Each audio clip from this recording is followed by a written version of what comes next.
Salam, salam, gars. Bégé, bégé. Bon, vous êtes sur Sanika Foot. Bon, bienvenue. Merci de vous abonner et de cliquer la cloche de notification. Bon, comme d'habitude, ben jangat par rapport à match week-end yi. Bon, ci li ñuy commencé mooy dañuy dem Liga. Bon, Liga dañuy commencé par Barça. Barça mu def benn excellent match. Avec un excellent Jordi Alba dugal benn bii boo xam ne c'est excellent merveilleux et gars yi ñu ngi koy féliciter ci bii boobu quoi parce que Bombasso la dugal quoi avec un magnifique centre de Alves. Bon léegi lu ñuy jot a remarqué ci match côté Barça dañuy xool côté défensivement Barça des na quoi. Parce que boo xoolee défensivement ça fait par exemple jot na def je pense 3 ans ou bien plus de 3 ans Barça côté balle aérien gars yi dañ ci am problème quoi boo xoolee bii bu ñu encaissé nii contre Betis mi nii bii corner la gars yi centre gars yi mbëkk problème foofu la gars yi dañoo war a xool nan la ñuy mën a barrer ballon arrêté mooy centre yi xam nga ak contre-attaque dañ ci am désolé contre-attaque bi dañ ci am problème tamit à chaque fois da ngay gis ni Barça dañ koy dugal ci ay contre-attaque wala ci ay centre mbëkk loolu dañ ko war a éviter ñu xool Xavi nañu noom xool nan la koy defaree parce que Barça dafa des fois day teel a encaissé contre kii nu mu tudd sax Francfort dafa teel a encaissé waaw boo teelee encaissé rek match bi boo encaissé ñaar wala ñett rek pour nga ñëwaat c'est difficile quoi dañu war a xoolaat ban tactique défensive wala technique wala système défensif la ñu war a teg comme ça ñu mën a contrer seen adversaire yi Barça boo xoolee seen bii yëpp ay côté jooju ay contre-attaque plaque yi fat défense bi ñu bëtt ko gaan bi dem dugal mu gaaw gaan des fois ay 2 minutes 3 minutes gaan bi dugal nañ Barça te Barça ngeen la plupart de vos équipes adverses dañuy jouer bloc bas dañuy dugal taxaw mais bu la ñëwee takk ngeen bañ a encaissé ay bii bal arrêté ngeen jéem a contrer dugal ngeen benn au moins ngeen jéem à chaque fois nii la da ngeen di dugal gars yi remonté mais cette fois-ci vous avez fait da ngeen réagir par rapport ak parce que vous étiez à dos au mur pour Ligue des Champions vous avez réagi de la belle manière c'est bien c'est comme ça il faut tamit ngeen jéem a sàcc ci gars yi quoi ngeen jéem a xam nga imiter gars yi nu ñuy def ngeen dem jusqu'au bout quoi comme moi gars yi nu ñu réal ni ñuy demee quoi quel que soit le résultat gars yi dañu xam ni xaru ngeen koo xam nga mooy loolu quoi waaw waa Betis lu muy wax ci ñoom moom Betis lenn la quoi Betis bon gars yi ñoom ils misent trop sur les balles arrêtées quoi parce que xam nañu Barça seen dañoo faible niveau boobu seen côté boobu dañ ko faible quoi moo tax gars yi bu amee dañuy bàyyi Fekir mu ñëw centré te tànk Fekir moom dafa baax dafa précis mu teg bal bi foofu la seen bii bi sax Fekir moo ko andi mais problème bi yëpp ñoom tamit il était un peu faible tamit défensivement tamit ils avaient un peu de largesse défensive parce que boo xoolee tamit les côté efficacité tamit ils étaient pas au rendez-vous quoi bon affaire yi noonu la mais des fois day am Barça jéem a rectifié wu par rapport ak seen côté bal arrêté ak contre-attaque yi jéem a éviter di encaisser teel a encaisser quoi bon bu ñu jógee foofu dañuy dem dañuy xool Real ak Atlético bon Real tey démb bon Real mu doon jouer ak Atlético Bon, démb la woon bon Atlético moo ko mujjee gagné sax 1-0 bon match bi c'était pas facile nag match bi c'était tambour battant Real peut-être dañoo nekkoon ci seen victoire bi après match bi xam naa remontada bi moo nekkoon seen kaw ba léegi mais c'était pas nag c'était pas un cadeau pour Atlético nag parce que Atlético tamit taxaw na quoi ñefe na ko xam nga profité na ci benn occasion bu ci yu mu am rek mu dugal benn Real tamit il a réagi mais malgré ça muñul dugal mais c'était un beau match mais c'était un match xam rek de derby entre deux Madriens c'était pas facile aussi waaw waaye bu ñu jógee foofu dañuy dem fële Angleterre la moo ci gën a marqué mooy défaite Manchester United vous avez tellement déçu les gars on vous attendait dans les Big Four mais da ngeen ñëw daanu ci saret mais malgré ça dernier match vous faites même pas honneur à vos supporters ngeen ñëw di encaisser ay 4 buts contre ay équipe de bas de tableau tout là c'est jeter de l'huile sur le feu quoi au moins ngeen def preuve d'honneur et 4-0 contre des petites équipes de bas niveau d'accord vous êtes en Angleterre mais malgré ça ngeen dugal benn sax seen attaquant yi tamit amuñu sax occasion ci benn nit moo si dangereux ci match bi c'était Mata à part Mata seen Cristiano amul benn occasion franche dëgg il n'était pas servi quoi nekkoon na foofu di tourner problème bi yëpp il n'était pas collectif il voulait résoudre le problème en lui-même mënul nekk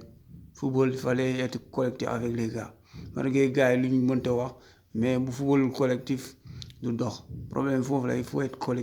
collectivité mënoo yow à toi seul ngay régler situation mënul nekk ça peut pas se perdurer mën nga ko def benn yoon ñaari yoon mais ça ne peut pas perdurer quoi mënul nekk quoi bon Manchester City moom lu ñuy wax dafa lu mu dencoon contre Real la ñëw sotti ko matcham bi quoi 5-0 il a humilié cette équipe tellement c'était un peu Newcastle j'avais été dañ leen City lu mu dencoon yëpp contre Real lu mu raté yëpp lu dajale dugalaat ko fii contre Newcastle on vous a mis 5 ça c'est un peu à la papal quoi gars yi da leen dugal ba xam ne gars doo comprendre quoi mais noonu la affaire noonu la gars yi ñoo mere woon quoi xam nga ils étaient décevants tamit contre Real il fallait que ñëw wane seen bopp contre équipe Angleterre yi tamit gars xam nga rek boobu moom ñefe fële kay nga ñëw won ni yow gars yaa ngi fii gars yi bi ñu la fàtte mais noonu la il fallait réagir mënoo subir beneen défaite fallait nga ñëwaat fii dina la waat mais c'est comme ça Guardiola tamit avec des buteurs comme Sterling qui a fait un doublé ça c'est bien pour la confiance parce que Sterling instant yi nii bokk na ci attaquant yi ñi nekk en doute quoi parce que Sterling je pense l'année passée il a fait une bonne saison mais cette année boy je sais pas Sterling je ne sais pas y'a quoi yow dangay yéeg di wàcc mais il faut être stable quoi il faut être stable nga liggéey concentré wu tu es un bon joueur on t'a rectifié par rapport à des erreurs des manquements d'attaquants tueurs devant les buts mais Guardiola t'a tout rectifié nga ñëw fii nga nelawaat di wàccaat mais Sterling tu es un bon joueur réveille-toi et faut appliquer ce que ton coach dit bien tu regardes les vidéos de certains joueurs comme Messi tu as un style t'es petit vous avez le même gabarit tu les regardes comment il fait tu appliques c'est fini c'est ça des fois il faut tricher sur les joueurs pour améliorer ton jeu c'est comme ça. Mais faut pas trop dormir sur lui. Bon, sama gars, bon, bu ñu jeexee foofu dañuy dem bu ñu jógee Angleterre dañuy dugg bon il y a championnat français moom championnat bu jeex la mais ñoom Paris gagne Paris on vous croyez que da ngeen am problème mais je ne sais pas quoi y a quoi coach yi ak joueurs yi ak coach bi man je ne comprends pas le fait que ngay dugal 4 attaquants te mënoo gagner match ça m'étonne aussi ça changement yi on comprend même pas pourquoi tu choisis de changer Di Maria. Di Maria il était dans le match il y avait que Mbappé qui n'était pas dans le match tu le short Mbappé dañ koy jox ballon xam nga mënul sax contrôler gain def différence gars yi nangu facilement le ballon sur lui mais tu le fais sortir il fout rien dans le parce que gars yi dañoo wax dañ koy prolonger nga koy bàyyi ci biir mais il fout rien tu le fais sortir tout au long du match defu dara deuxième match bi gars yi jox ko bal pour mu centrer sax mënu centrer am précision nga génnee ko waaye yow coach xool da ngay jël sa responsabilité ñi nga côté attaquant yi mënoo jël sa décision ci Messi remplacer ko wala Neymar wala Mbappé nit da ngay wóolu sa bopp nga bàyyi di manipuler Di Maria boo xam ne mu ko génnee à chaque fois di ko dugal à chaque fois Messi Neymar ak Mbappé ku doxul nga génne ko Di Maria mi fii il était dans son match nga génne ko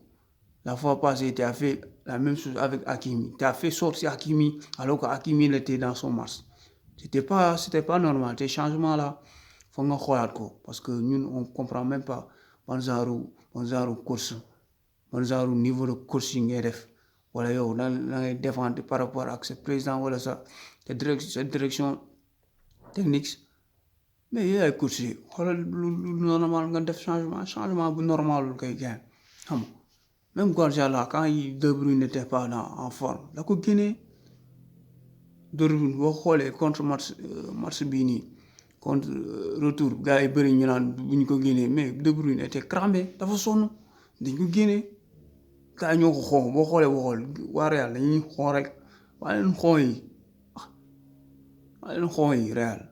da di gagné rek mais da di bëri bañ a xoo bi moom Bayern man ba tey yaan gëm naa da ngeen di xoo gars yi parce que football leen benn football boo xam ne vous méritez de gagner le match aller-retour entre vous et Manchester City et entre vous et Chelsea seen niveau amul niveau sax seen jeu bi amul niveau seen dara amul niveau boo ngeen di gagné boo xoolee seen Ligue des Champions yëpp amul niveau ay taxale rek ngeen gagné match boo xam ne niveau ngeen gagné grand choc yi yëpp amul niveau ay coup franc yi ndaw ay penalty ay loo xam ne ay situation yoo xam ne yéen on peut pas l'expliquer quoi bu doon football normal doo leen gagné xam nga gars yi bu ñu jógee foofu dañuy dem championnat Italie la ma fay benn course comme moo jël entre le scudetto comme moo koy jël entre Inter ak AS Milan bon instant yii nii Inter gagné na AS Milan gagné na bon le tour n'était pas encore fait bon dese na ay match gars yi bon nañ suivre bon match bi affaire du yomb mais je pense que à ce rythme Milan bu wàññi rythme moom quoi niveau de jeu bi wàññeekul mën a gagner championnat bi quoi parce que gars yi le mérite quoi parce que daaw Inter gagné na bon Inter moom tu peux laisser la main à AS Milan mu gagné au moins ça fait longtemps ils n'ont pas gagné le championnat bon cette fois-ci je pense que AS Milan mën a gagné quoi AS Milan avec Zlatan avec le petit Hernandez affaire yooyu noonu booy portugais bi ak Tonali sont exceptionnels avec un gars Tonali là je ne sais pas nos coachs italiens yow tu as fait une erreur une grande erreur le fait nga teg en élimination de la coupe du monde Tonali sur le banc tu m'as fait un crise de cœur quoi sama gars yi c'était Liou là Sanika Foot sur Sanika Foot sama gars yi abonnez-vous big up à la prochaine